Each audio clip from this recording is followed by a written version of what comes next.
Kejadian 2. Dengan demikian, selesailah penciptaan seluruh alam semesta. Pada hari yang ketujuh, Tuhan menyelesaikan pekerjaannya. Lalu dia berehat. Tuhan memberkati hari yang ketujuh dan menjadikan hari itu sebagai hari istimewa, kerana pada hari itu Tuhan berehat setelah menyelesaikan pekerjaannya. Demikianlah riwayat penciptaan alam semesta. Taman Eden.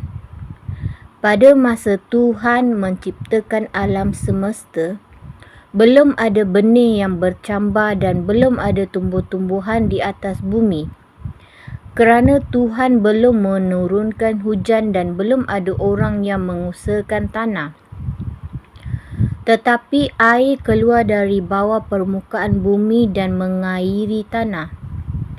Kemudian Tuhan mengambil sedikit tanah dan membentuk manusia. Lalu menghembuskan nafas yang memberi hidup ke dalam lubang hidungnya. Maka hiduplah manusia itu. Selanjutnya Tuhan membuat taman di Eden, di sebelah timur, lalu menempatkan manusia yang sudah dibentuknya itu di situ. Di taman itu, Tuhan menumbuhkan segala jenis pokok yang cantik, yang menghasilkan buah-buahan baik. Di tengah-tengah taman itu, tumbuh juga pokok yang memberi hidup dan pokok yang memberi pengetahuan tentang yang baik dan yang jahat. Sebatang sungai mengalir dari Eden dan mengairi taman itu. Di luar Eden, sungai itu terbahagi menjadi 4 batang sungai. Sungai yang pertama bernama Pison, yang mengalir mengelilingi tanah Hawilah.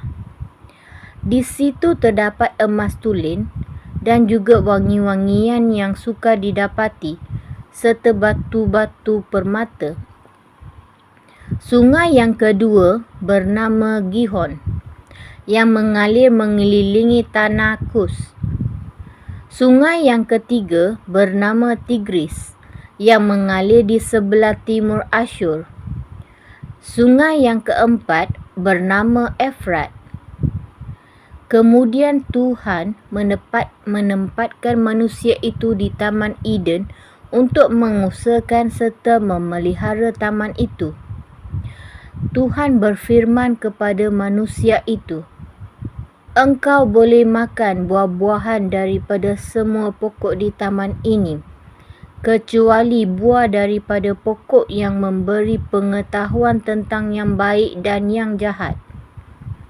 Engkau tidak boleh makan buah pokok itu. Jika engkau memakannya, engkau pasti mati pada hari itu juga." Kemudian Tuhan berfirman, "Tidak baik manusia hidup seorang diri. Aku akan menjadikan seorang teman yang sesuai untuk menolong dia." Oleh itu Tuhan mengambil sedikit tanah dan membentuk semua jenis binatang dan burung. Kemudian Tuhan membawa semuanya kepada manusia itu untuk mengetahui nama yang akan diberikannya kepada binatang dan burung. Demikianlah caranya tiap-tiap binatang dan burung mendapat nama.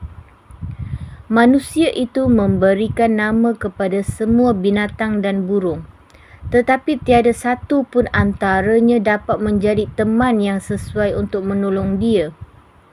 Kemudian Tuhan menyebabkan manusia itu tidur dengan nyenyak.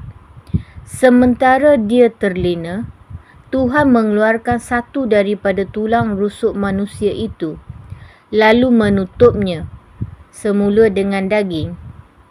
Daripada tulang rusuk itu, Tuhan membentuk seorang perempuan, lalu membawanya kepada lelaki itu.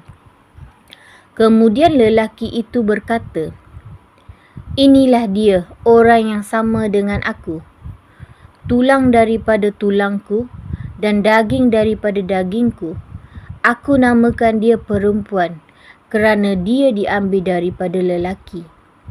Itulah sebabnya seorang lelaki meninggalkan ibu bapanya dan bersatu dengan isterinya.